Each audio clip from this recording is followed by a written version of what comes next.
Nxt In. Welcome to Nxt In. Today, I've got a special treat, especially if you're in the world of aerospace and you like self-driving planes instead of self-driving cars. But I've got Dan Cottrell with Regen today. Dan, how are you doing, man? Good. How are you? Thanks for having me on. I am doing good. Just got back from Idaho. I was up in Schweitzer, which is north of Sandpoint, up in the mountains.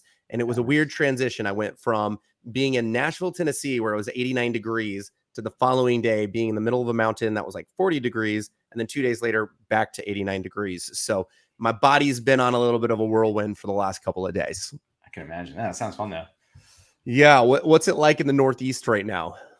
It's pretty good. It's just starting to cool down. We had a couple days in the low 80s here. I think it was like the last hurrah of the summer.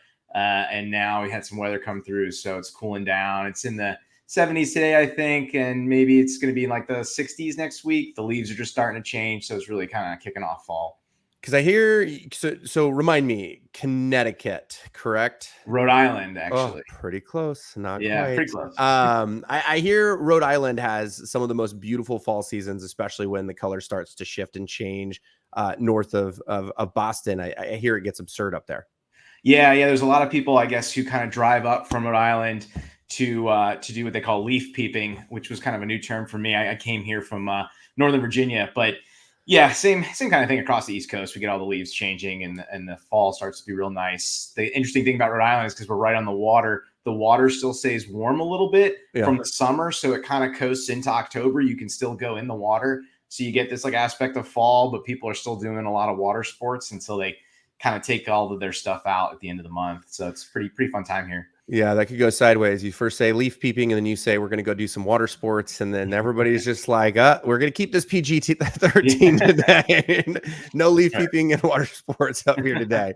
Well, but so Dan, part of today is we really wanted to get to know your story and understand, like, how did you get to where you're at? You're at an incredible startup. You guys are scaling. You guys are doing some really interesting stuff, which we'll start getting into later. But before we start getting into what Regen Aircraft does, I really want to know, how did you get to where you are? So, help me understand, like, how did you get to, let's start with like just the domain of where you're at before we get into your actual position. Sure. Yeah. And I guess the one thing I have to point out, because we're really picky about this, is we're not an aircraft company. We're actually a boat company, even though it does fly. So we're technically a high-speed marine vessel because we're kind of under the Coast Guard, not the FAA, because we fly so low. But yeah, anyways, it's an all-electric vehicle that both floats, foils, and flies is kind of what we say. But we get that a lot. And so it's kind of just part of our core mantra here, is to make sure people realize like we're a boat, but it's hard because it doesn't quite look like that. Yeah, you're like, we build the coolest flying boats that you've ever seen, but our boats fly. Right, so exactly. We're like the opposite of a penguin. Yeah, exactly. Yeah. So I mean, generally speaking, I guess, how did I get into what I'm doing now? I knew I wanted to be an engineer from like a really young age, so I was super focused on that. And I was into all things technical. And then I basically said, well, what's the coolest technical stuff out there? And in my mind, that was aerospace. So I got into aerospace engineering. And then that industry has just evolved a lot. And I sort of wanted to be part of what was most cutting edge, and fell into, well, that's electrification of air vehicles. So that kind of led from aerospace into kind of an R&D realm. And then that got into electrification and electric propulsion. And so that's kind of where my career headed. And then from all the lessons and things that I learned over the years, I felt I kind of had a skill set that could benefit a small startup or other company, because the company I was at was growing a lot. And so when the Regen opportunity came up, I jumped into that to be able to kind of leverage all of the lessons I've learned over the years, both technical and programmatic and leadership kind of wise, and jumped into Regen a couple of years ago to kind of bring all that into this. So let me understand this, right? Was it in high school where you're like, hey, in high school, this is where I knew I was going, so before I even went to college, I already knew? Or is it like college where you found and explored that passion for wanting to get into that domain? Like, when did that kind of curate? Yeah, so I think I was 8 or 9, and we had a company come to my elementary school actually, and they had a robot. It was the clunkiest of things. It was this big square, basically self-driving, cart or thing, whatever you want to call it, vehicle that was like a sentry. It was meant to patrol someplace and be like a robotic security guard. This was pretty early on. This was like early mid 90s, and I just thought that was like the coolest thing in the world. It was like a robot, right? And that got me hooked on like engineering. I think previous to that, as even a younger kid, I was like, it was a Jurassic Park influence. So I was going to be an archaeologist or paleontologist, but that kind of solidified engineering. And I was always into technical stuff, even as a kid, either taking things apart or, Legos or just things that were kind of a little in that realm. So from then on, I knew exactly what I wanted to do. And the funny thing for me was like, high school was in the way. I knew what I wanted to major in college. College was in the way. I just had to get that piece of paper to become an engineer. And kind of went that path. So I knew really early on. And then I guess it was when I got into college that I realized, or right before college, that I had to pick a more specific discipline. And, I thought aircraft were cool and the most cutting edge thing. And so that I decided to go aerospace. And from there, kind of just drove with it. And so even then, because you went to Wales Aerospace as a thermal engineer, you were at Aurora Flight Science Corporation, and it looks like that's when you got into more electrical power systems and then eventually electrical propulsion systems. But like, what inspired to go down that path versus there are other domains you could have gone within. Other verticals. You could have been an RF engineer, you could have been a software engineer, you could have been. There's all these other things that could have happened. Why that path? Yeah, that's a good question. Some of that was just kind of opportunity. So at Aurora in particular, we did all sorts of research. So I was exposed to sort of every discipline in a sense. I started out doing more mechanical systems with just a little bit of electrical, working on ground control stations for some UAVs we were developing. I got into the composite structure side of things and material sciences a bit. But I kind of just showed, I think, a general capability to execute. And there was a more senior engineer who had a program, and I think it was a little bit of like they just needed someone to kind of manage it, and I was available at the time. And they said, "Hey, would you be interested in kind of managing this DARPA program for an electric lift fan?" I said, "Oh, that sounds really cool." And then I guess I kind of was seeing that things were going to go more electric, like things were getting better. I thought, okay, this sounds like a pretty good direction to go as to where the industry would be headed. So it was a little bit of opportunity, taking advantage of that opportunity. So I jumped into that, and that was in like early 2010s era there. And from there, it just kind of, I thought it was really cool, and it kind of piggybacked because the industry was going that way. So that program led to a bigger program that led to more things, and I just kind of went in that direction. And now, director of engineering / chief engineer at Regen. And so I want to think about a little bit of like, every leader throughout their career, through multiple promotions, et cetera, they always face both challenges and moments of pride, right? Can you potentially discuss one of those significant obstacles that you faced throughout your journey to become chief engineer / director of engineering at Regen, and how you overcame that thing and how it's influenced your leadership style? Yeah, I guess this is hard to pick one, I guess. But one of the most relevant was actually, it's fairly recent, or 5 years ago. So I had been going down this track at Aurora, was starting to lead a group of people doing electrification, electric propulsion. And we were getting acquired by Boeing, and we're kind of given this challenge to develop in 1 year an eVTOL. So it was 1,000-kilo eVTOL intended to carry 2 people. And the challenge was, you got 1 year to do it, go. And here's kind of a bunch of money. And so I was leading the propulsion for that. And that forced a bunch of things. It was sort of like the culmination of proving everything I had learned in one go, like everything I learned about electrification. It was managing a team. It was balancing, more aspects than just the technical. There was programmatic aspects. And then there was a little bit of even getting into the kind of appeasing a customer and being aware of where these things are going to lead in the larger picture. So the challenge there was like, schedule, budget less so, but schedule and technical, right? And so that was a really big one. And we did that. I mean, the challenge was 12 months. I think it ended up being closer to 13, but pretty darn close. So that kind of solidified to myself at least, that, not only do I know how to do this stuff, but I think I understand the larger picture, how all this goes together. And that was sort of also the the catalyst for wanting to get into an even more leadership position and look for opportunities. So the challenge there was just really kind of across the board. It's the three, 2 or 3 axes of time, money, technical that I really got to dive into.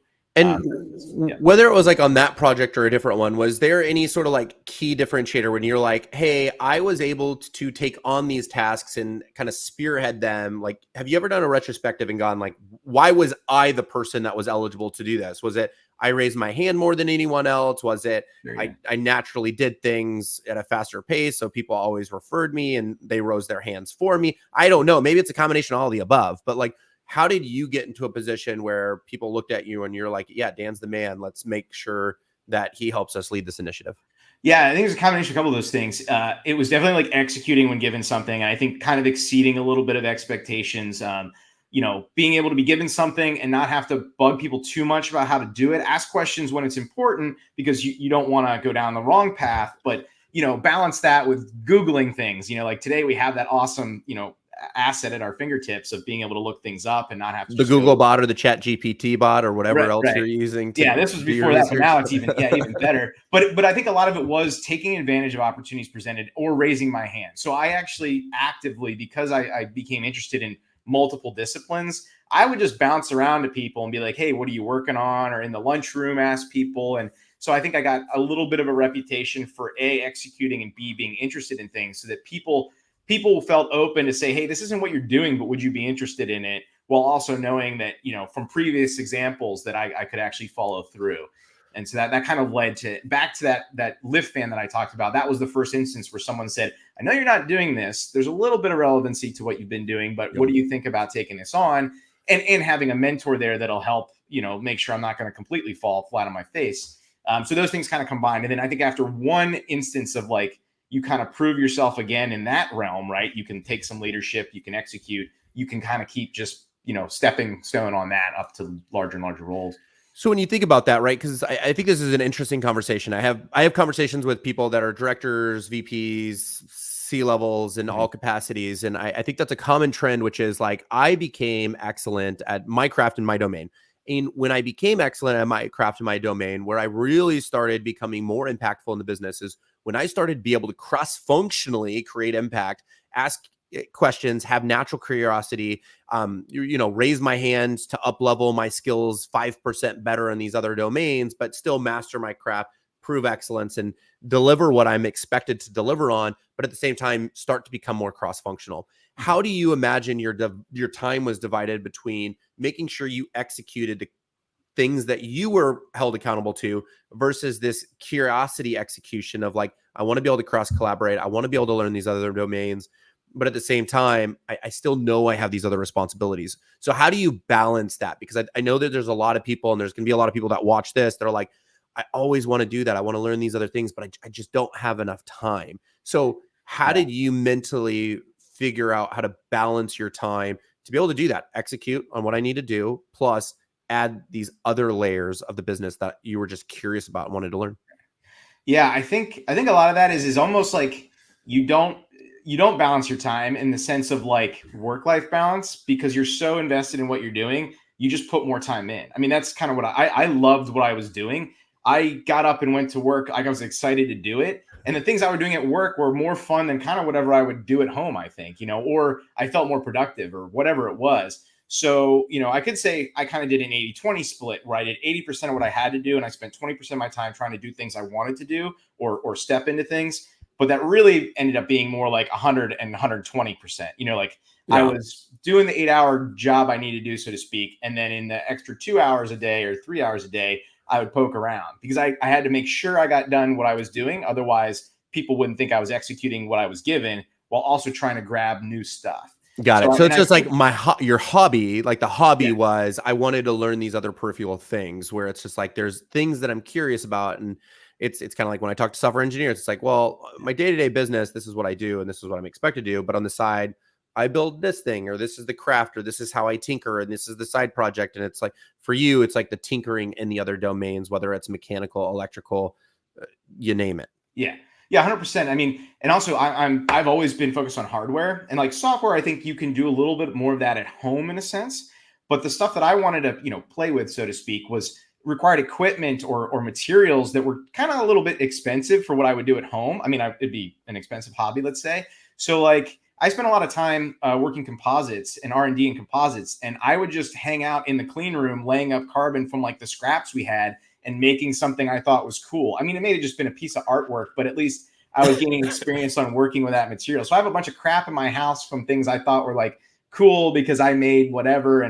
And you bond with the people that you can learn from too, like not just engineers, but technicians when you do that kind of stuff. So it really led to both extending my technical expertise, but also like networking internal to the company and really just learning everywhere I could. And I mean, the tenure that you've got at every company that you've been with has been impeccable. And I imagine you were able to build deeper bonds by being able to have some of these cross collaborative, outside of just pure work kind of conversations where you're able to up level and upskill.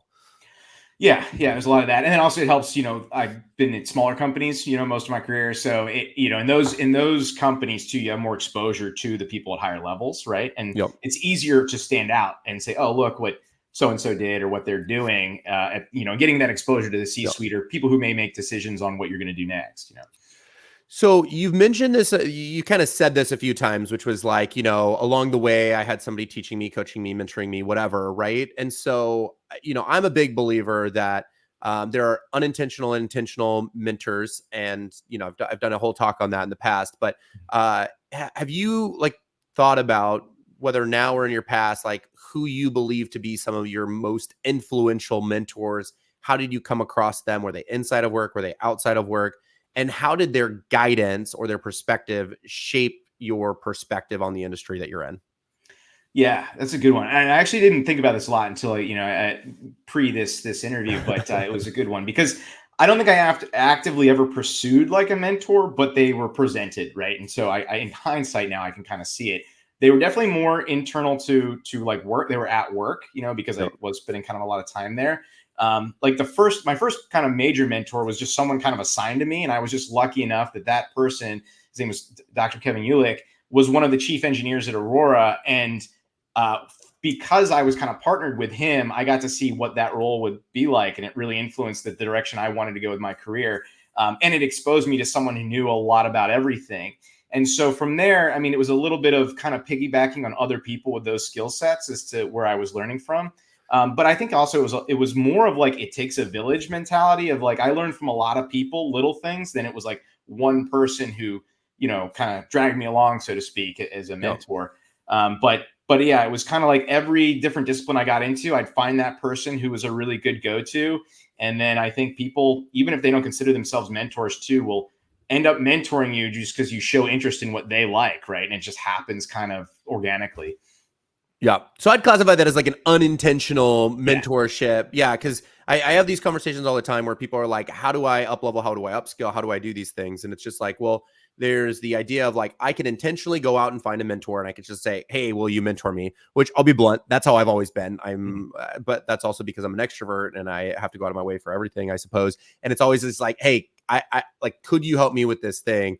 Like when I started my recruiting agency, I made friends with 20 other CEOs of other recruiting agencies. And I was just like, can you help me? Can you teach me? And then I figured out the 3 that I actually wanted to, invest my time and energy into, where it's like, I knew where I wanted to go, what I wanted to do. And I was just like, help me cut down the learning curves for all of those things. But for you, it was always like, there's a catch-22 too, because it's like it's unintentional mentorship, but at the same time, it's just like you knew that you wanted those domains, and my natural assumption, which you just said, which was the chief engineer, which is always like, who is the expert at this thing that I'm wanting to learn at this time, and how do I pick their brain? So it wasn't necessarily, hey, I only had one mentor, but it was always like, where is my curiosity? Where do I need to go? And then how do I find that what you would classify in your head as excellence in the place that you were at? Right. Would that assumption be accurate based off of that? Yeah, it definitely has like mostly been unintentional, right? But then of course, as you realize what you're doing, then there were times where I was like, okay, well, this is, we had another kind of senior chief engineer. And I'm like, okay, that's the way I want to go. And, this would probably be a good person to get, just to bounce ideas off of or get some feedback. And so occasionally I reached out to these people, but I'd say most of the time it was kind of unintentional. Yeah.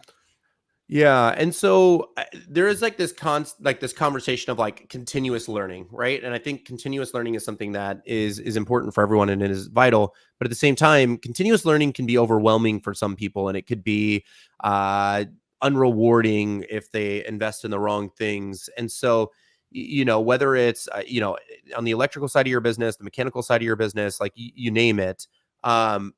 Because the world is constantly changing with like new and emerging technologies and consumer behaviors and what flying boats want and don't want. What strategies or habits have you adopted to stay ahead of the curve, and how would you advise newcomers on how to stay Mhm. updated as they progress into their career? Yeah, I think something that's probably like personality. Like I like to go push myself a little bit towards something like, even if I think, I don't know if that's really aligned or interesting, there's always some tidbit you can take from some other discipline that either will improve, I think, yours or give you a new perspective. So I think part of it was like I just pushed myself to go talk to someone in a different field or take on some work in a different field. And then you become exposed inherently to that other stuff. And then that may piggyback onto, other things. And it can come full circle back to like what you're doing, and now you've learned new ways to implement new technology from some other avenue into what you're doing. So some of it's just going out and seeking people, I think, and kind of programs depending on where you're at. The other one has been, I mean, like I spend a good bit of time perusing LinkedIn, or my feed is kind of honed in on tech, tech publications, whether it's everything from popular science, which would be kind of high level, to more technical journals. Even the right Instagram, channel, or following the right people on Instagram that are doing interesting tech stuff.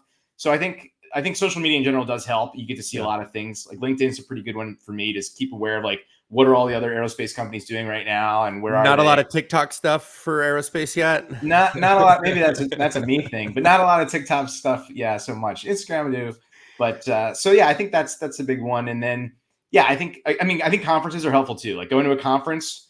I was just at one a couple of weeks ago. It was an automotive conference focused on batteries. We're not automotive. We do use batteries, but that was an interesting way to see like what is that industry doing. It exposed me to a little bit different way of doing things, but also what the state of the art is in that industry, which may or may not be better than what we're doing, but it was eye opening. So, and you Yeah. do that in a day. Like you push yourself to walk around this huge conference hall in a day, and you can learn a ton of stuff. Hey, I just went to AHIP, which is predominantly a conference focused on healthcare companies looking at digitizing and improving patient care for value-based organizations. And I walked away from that experience looking at it from like a three-dimensional point of view in my head, where I was like, woo. And I learned a lot of sales principles that were happening, where it was like this value-based care journey on like how all of these organizations are helping each other and streamline systems.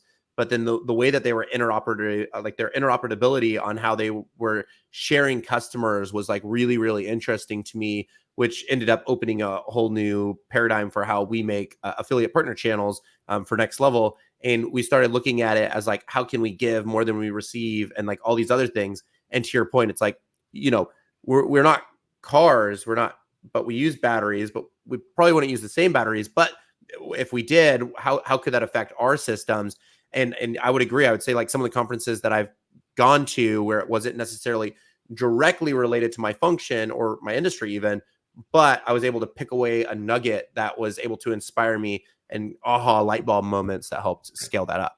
Yeah, Right. that's Yeah. interesting. 100%. And this is actually like one of our core values here too at Regen, is kind of this idea of, respect ideas regardless of origin. And that can just be who's saying them, or whatever, but it can also be the industry they're coming from. And that anything, even if it seems irrelevant, kind of could spark an idea that then becomes really useful. And we're in an industry that's already emerging of two things. We got maritime and aerospace. So it's kind of related to just go look at everywhere, because, people are doing things differently, but it doesn't mean it's wrong, and it could actually help you out a lot.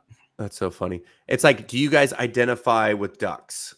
Like the duck car boat thing. Yeah, I'm just yeah. kidding. It's like a cousin, like a distant It's cousin, like a right? distant Yeah, cousin. yeah. Yeah, that's so funny. Um, so another question that I've got is like from like a leadership perspective, right? And I think that you've brought a couple of company values up, and I'm curious if you believe that there are any sort of like essential leadership qualities that somebody should have if they're getting like again, let's say that they're starting up at the ground floor and they're looking at building their way up and build their career. I mean, for you were like chief engineer, that's where I want to go. And, some people might say that, some people might say VP, some people might say CTO, who knows, right? But are there essential leadership qualities that you believe aspiring executives should cultivate, and how they, actively work on refining those skills on a daily basis in their role? Like, yeah. Mm-hmm. Yeah, I think a big one is kind of we touched on is like being open-minded. So like hearing ideas and not just like, not just hearing them, but like listening and absorbing them and keeping an open perspective on what might be the best solution or the best path, despite what you may think. And that's hard to do. And I can say like, I don't always do that, but I try to keep an open mind because again, it may prompt something. And then, it's kind of one of those things too, where you should, like, I also would say, don't ever take credit for something that's not yours, but you can bring that person with you too. And as a team, you're stronger, right? By taking those ideas together and building everything up. I think the other big one is it's kind of parallel to that, I guess, is although you can take all this stuff in, you do have to be a bit like ruthless about how you filter and prioritize things. I think that's like a pretty good skill, prioritization. There's always like the most important things times 10 or the 10 different priorities. But kind of understanding which one do you really need to execute on now, even if the deadline's not tomorrow, versus the ones that you kind of can learn like, well, they think that's important, but maybe it's not as important as these other things. And I think just kind of when you learn over time, it can be very specific to an industry or a company, right? Or a group of people. Those are two big ones. And then the last one is probably just like along being open-minded is having a respect for other parts of the business, right? So like my focus has been highly technical, but I've definitely learned in order to grow in a leadership position, you have to respect the business cases and the corporate kind of overhead aspects of the company and all these other things that are not your focus, but definitely affect your day to day. And safety is another big one, right? Like you have to really keep all these things in mind to make sure that you're executing on what you're responsible for, but you're part of the greater team, right? And if everyone thinks you're part of their team, then it's easier, I think, to grow within an organization too, because you're not fighting anyone. You're going with the flow, sort of. Yeah, it's like, how do you become naturally curious, not only about your own purview, but how do you start understanding how the rest of the business operates? And if you could start understanding the rest of the business, you could start respecting the rest of the business. If you start respecting the rest of the business and growing it, that allows you to start elevating. And I think the first 2 points you brought up really resonates with me, where the way that I've been able to shift that from like just like maybe a metaphor perspective is like, have you ever heard of like the Picasso theory? No, I don't think that exactly.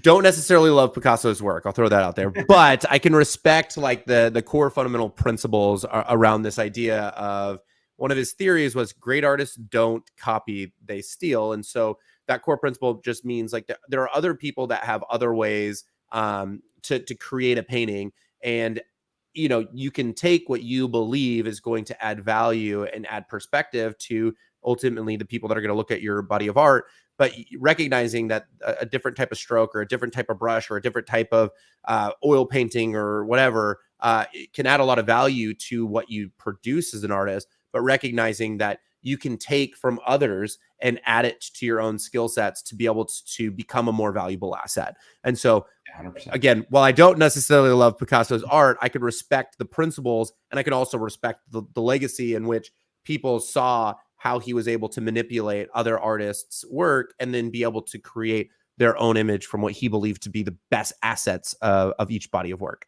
which I find really inspiring. So I've always looked at as the Picasso theory of like, how can you look at the rest of the body of work that everybody else contributes to the world, and then how can I repurpose that into my own function to add value to the world? Yeah, I think that's a great way of explaining it. And I think it's a two-way street too. Like the way I kind of look at things, from the engineering perspective is if I learn about a process elsewhere in the company, is there a better solution for that process? Just like I'm always looking for a better solution to a technical challenge. And it can go both ways. You can receive something you learned and then modify what you do based on that. Or you can say, hey, like that's a great way to do purchasing, but if you did it this way, it actually would make it faster and easier for everybody. And that's how we do this other thing in engineering. So like it's more cohesive, So that's a good analogy, but I think it works both ways. Yeah. 100%. And you could go, hey, gone down that path before. Trust me. Right. Yeah. That too. Here's the bottleneck. So on that one. And Yeah. so Dan, you're a part of the hiring process at Regen, and you were a part of the hiring process over at Aurora, is my assumption. Is that assumption correct? Yeah. Yeah. Totally. Cool. So I want to talk a little bit about like hiring again, whether that's at a Regen or whether that's at Aurora, and how you were able to allocate and think about, you know, different things, right? So again, at Next Level, we're dealing with people that are looking for jobs, whether it's passively or actively. There's a community of people that reach out to us all the time where they want help breaking into the career. Unfortunately, 99% of our business is like senior staff or executive level positions. And so I love to be able to give away information for free on like, how do I prepare for an interview? Like, how do I think about that, etc. But the first thing that I want to talk about is like this idea or this focus on the differential between fit and skill, right? So being deeply involved in the hiring process, how do you strike the the balance between hiring for a cultural fit versus a technical fit, especially in a field like yours, where I imagine both have to be extremely crucial? Yeah, yeah, and it's been interesting too because I think it fluctuates a bit and kind of which maybe you give a little more priority. You know, as a startup, when we were 5 to 10 people, it was a lot about we have to execute or we're not going to be here. So you put a little more emphasis, I think, on the skill side because you just need the technical skills. And then you evolve the cultural, you're evolving the culture of the company anyways, but you evolve the cultural part to even define what the fit is. And as we grow, we realize, okay, it's more of a 50-50 split here, right? We need people who will technically execute, but they got to jive with the rest of the company and embody all of our core values and principles. So it's been kind of interesting to see that growth now that I'm like from the ground up. It was the same thing kind of at Aurora, but there was already a larger organization. Yeah. And then it's, you know, I think we also try to make sure that those things kind of align. So like our core values, you kind of apply to an engineering, so something you were trying to engineer a solution to the same way you kind of would apply it to just the type of person you want to work there. You know, we have, you know, a core value is like data first, right? So we want people who culturally would kind of err towards presenting data to make their argument, whether it's for an overhead process or it's an engineering solution. On the engineering side, obviously, we're all very focused on data to make decisions, right, from testing or whatever. So we're trying to kind of jive those two things as much as we can so that it's less like one or the other and more of like just a package, you know? Okay. So, you know, interviewing, obviously, in my opinion, I believe that interviewing is an art and there's definitely a science to it. But can you share a memorable instance where like maybe somebody that you interviewed did something unexpected, and even if they weren't necessarily the immediate technical fit, they were still right for the role? And then I'd love to be able to go, how do we break that down? And what were the key indicators that allowed you to make that decision for that particular candidate? Yeah, that's a hard one. I feel like it's more memorable for the things that don't work out, that surprise you and don't work out than do. You know, I think in general, it's kind of like you set up these interviews and you kind of expect this baseline of like, you're going to go through the steps and they're going to tell you about themselves. And what always stands out more is anytime someone says something and it catches you off guard as far as like a solution. Like we walk people around and show them what we're doing. And when someone goes, oh, why'd you do it that way? And you kind of explain it and they go, oh, well, I might have done it this way. And you're like, oh, crap, that's like a better way. That might have been a better way of doing it.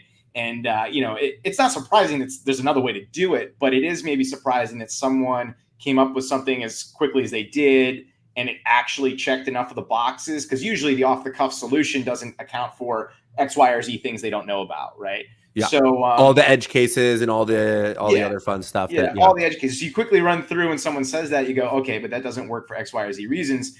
And when you do that and go, oh, wait, actually it does, you know, that kind of, I think, gives them kind of a leg up. And it's always the balance between them questioning everything they see because they would just do it differently versus approaching it in a way where it's like, oh yeah, that would totally work. And I see why you guys did that.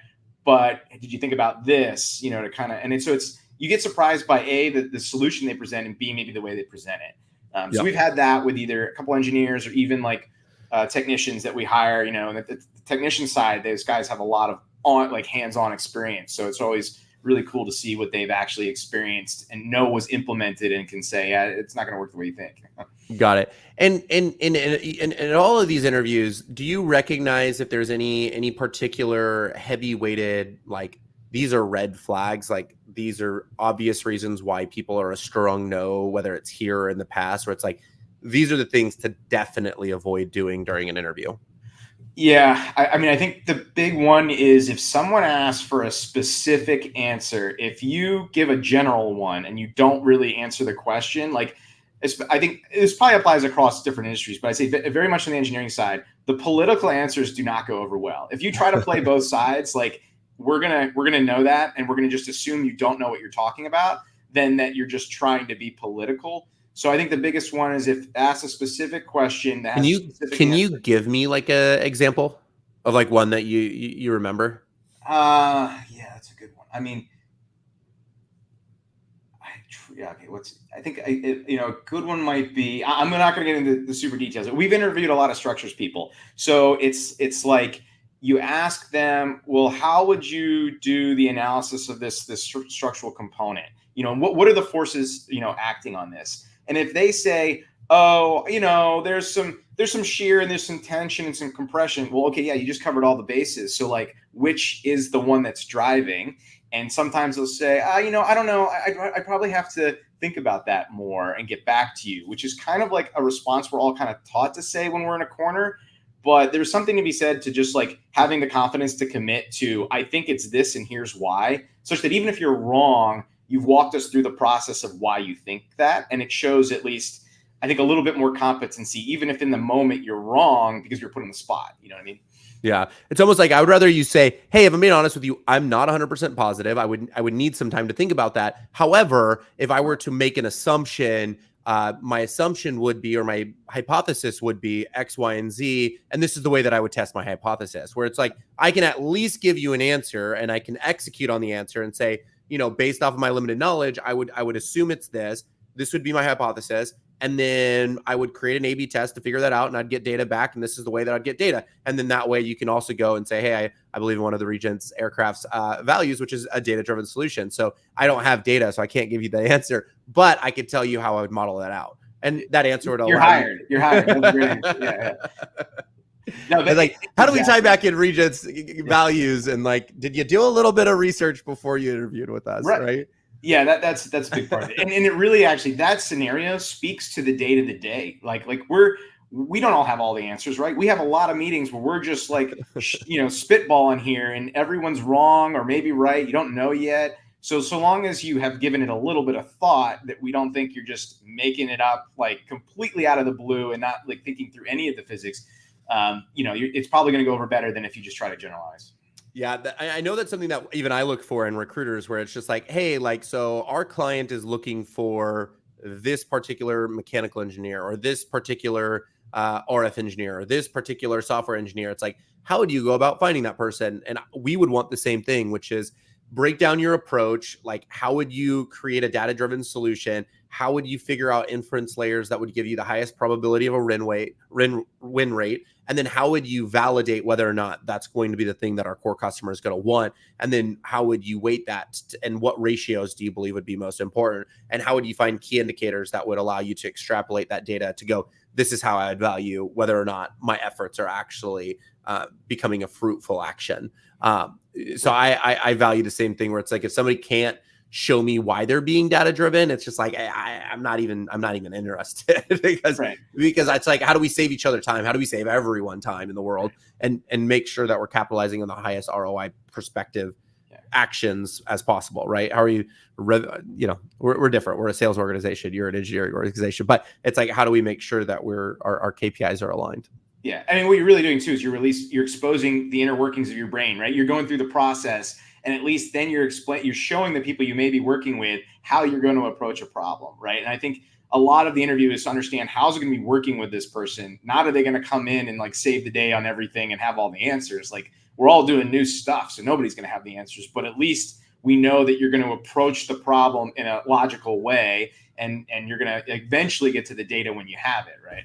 Yeah, I always think it's funny whenever I have this particular conversation, because back in the day, like when I was like in like second grade, third grade, and they tell you show your math, right? Yeah. Show your math, and I'm just like, why? You could just do it in your head. This is so easy. And I recognize that that's such an ego problem, where it's just like that's such a problem. It's like that. What we'll call that. What is that known as? There's the four quadrants of competency, right? Where you are unconsciously competent, meaning that you're so naturally good at that thing already, like you don't even know how you got from point A to point B, and you need to go, how do we take a step back and become consciously competent to be able to explain and to be able to show steps. And it's so funny where it's just like those principles of what's 10 plus 15, showing your math is actually becomes radically important as you start to scale and as you start to elevate in your company, where it's just like, we need to understand your process and your workflow so we can mentor others, we could show others, we could train things, we could build things the right way, we could document things the right way, etc. Because if you can't do that, we're all going to fail here. Yeah. And it's so funny how that fundamental principle of show your work is actually so crucially important in everything every organization does. Right. Yeah, and even more so tying back to sort of the leadership side, right? If you can't explain things to people, you're likely not going to progress into a leadership position, because there's a lot of that. There's explaining up to the CEO as to why you're doing what you're doing, and there's explaining to newer people that you're trying to like train or educate. So yeah, it's a really good point. Just saying that's just the answer is not an answer, right? You do have to show your work. It's a really interesting point, because I think it's when they teach you to do that in school, they just tell you to do it. They actually don't show their work, right? They don't tell you why, but there's really good reasons down the line in your career, in your adult life, as to why you do need to be able to explain how you got to an answer. That's a good point.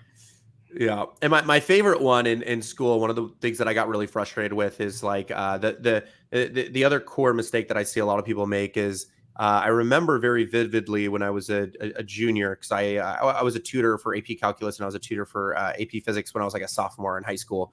But as a junior in high school, I had a teacher where I showed my work and they explained to me why I was wrong. And they were like, you didn't show your work the way that I taught. And I was like, I understand that I actually didn't show my work the way that you taught, but instead I actually used this other resource to learn. And I'm still showing you my work, but it's actually through a new perspective. Let me show you how I got there. And I'll actually show my work on their theory. And then I'll also retrospectively show you how I could get there through your theory. But this would actually be simpler. And if you were to teach your students this way, they would actually understand what you're teaching them in a more efficient manner. And I actually, it was one of my favorite things that I ever did, because I knew I knew that particular teacher, because it was like somebody that had a very high ego that was like my way or the highway. I presented my work, showed it, and I gave it to her. She failed me on it. And then I was like, okay, slow down. Let me actually show you why this is right. Let's break this down. Let me teach you this. And this is actually how you should teach your students moving forward. And it was like one of the highlights of my year. And I was like, you actually overcomplicated it. This is actually an easier way to teach this. Which is interesting, because if you've ever used anything like a brilliant.ai or a brilliant.org or whatever, Brilliant, they gamify math functions and they simplify extremely overly complicated functions and then show you how to gamify that and to answer your questions, whether it's physics or math, a lot more frequently and faster. It was a lot of fun. It's a lot of fun if you can simplify things. Yeah, it's a shame, and that should be encouraged more, right? Because doing it the way you're told, like, that's just regurgitation. It doesn't mean you actually understand it. What you kind of did was show, I understand this. Like, and I think it's also kind of a difference between sometimes you get into like being smart versus being intelligent. I mean, being smart, you can memorize a bunch of things and convince people you know what you're doing, but you don't. Versus if you're intelligent, you've actually grasped that knowledge and can reapply it or do it differently. And yeah, it's unfortunate, but that should be encouraged a lot more, I think, in just academia as a whole. Well, it could be academia and it could be sports, right? Because for me, I also wrestled for 16 years. And there are some moves that are unbelievably complicated to get out of. But at the end of the day, every wrestling move in any which way or function, there's a way out. It's just sometimes that way out can be more complicated, more painful, or much more strategic in nature to get out of. But everything can be undone. And every problem has a lot of different angles in which you can find that solution. It's just a matter of like, what is that capital investment, that time investment, the energy there's a lot of different areas of investment that go into solving a problem. And it's just like, how do you find the most efficient ways? And there's so many ways anything can be done, which is always exciting and fun. That's engineering in a nutshell, right? Is like, there's always another way of doing something and a better way of doing something. And that continues to change as technology progresses, right? So to be stuck in the one way of doing things would cripple us as a species, you know? Yeah. And I always say that. It was just like, I think one of my biggest things is like recognize, and you brought this up earlier. One of my favorite things actually as a leader in a lot of ways is I learn probably more from like the newbies than I do some of my senior peers, where it's just like, I will teach something and coach something, and then they're so curious and like, let's call it ignorance is bliss a little bit, where they've got blinders on and they know nothing. And they're like, why do you do it that way instead of this way? And it's not because they're trying to challenge you on your ways. They're just trying to go and give their perspective, and they're trying to stitch together the pieces. And they're like, I don't get it, but like, why not this? And you're like, you're right. Why not that? That's way easier. I think it gets back to the point of like kind of being open-minded to everything. You can learn from anyone, right? Whether it's lateral, below, above, wherever they come from. Like I said, we work a lot with both, you know, we have undergrads, we have senior engineers, we have technicians. I've probably learned more, as much at least, from technicians in my career as I have other engineers, because they do see the way they're told to do it, and then they do it and they realize it's not the best way, and they've learned by doing, you know. And then there's like I don't think there's any kind of, you know, surrogate for that. Learning by doing, you know, the textbook doesn't really teach you how things work, right? Doing them teaches you how things work. Yeah, it's wild, man. It's wild to doing. Sometimes the applicable knowledge outweighs the theoretical knowledge. Right. There's always the catch-22 of which one goes first. But well, Dan, I know, you know, I really appreciate you, you know, taking time to speak today. I imagine that there's a bazillion people here that absolutely loved hearing your story. If you loved hearing his story, I don't know, write a comment, say thank you below. But Dan, I guess there's two last questions I got for you. One is, are you hiring on your team today for you? And if so, what are you hiring for? Yeah, definitely hiring. We're a startup, but we're growing. We just announced, you know, the closure of our Series A, so we're pretty well funded too. We're hiring across the board. So in my particular group, I'm looking for mechanical engineers and designers, kind of what we're calling like a mechatronics engineer, someone focused a little bit more on electrical and software, but in the realm of mechanical systems. Electric propulsion engineers help us run and test a lot of our propulsion systems. Electrical engineers for harnessing and avionics work. That's just within mine. We're really looking for people across the board. Test engineers, fluid dynamics engineers, and a lot of software engineers. Big on software. So flight software, embedded software, kind of everything. So definitely check out our website. You know, www.regentcraft.com. Careers. We've got a lot up there. So lots of opportunities. And then what is the best way to get a hold of you individually? Is it going through those channels? Is it going through LinkedIn? Like how do people get a hold of you, Dan? Yeah, definitely through the website. We have a way anyone can kind of submit just to us as a company through the website. And that goes to all the leadership. So I see all that stuff. Through the careers webpage, if you submit, that goes straight to us. We're a small org. There's not a lot of in between here. So I'll see everything. And then, yeah, people can find me on LinkedIn. You know, you can search my name, Dan Cottrell, and you'll find me. You can send me a message. Okay, awesome. So get a hold of Dan, follow Dan, look at Regen Craft's website, see if there's something that's applicable to you, apply. They're freaking awesome. And again, Dan, thank you for today. Thank you. It's great being on.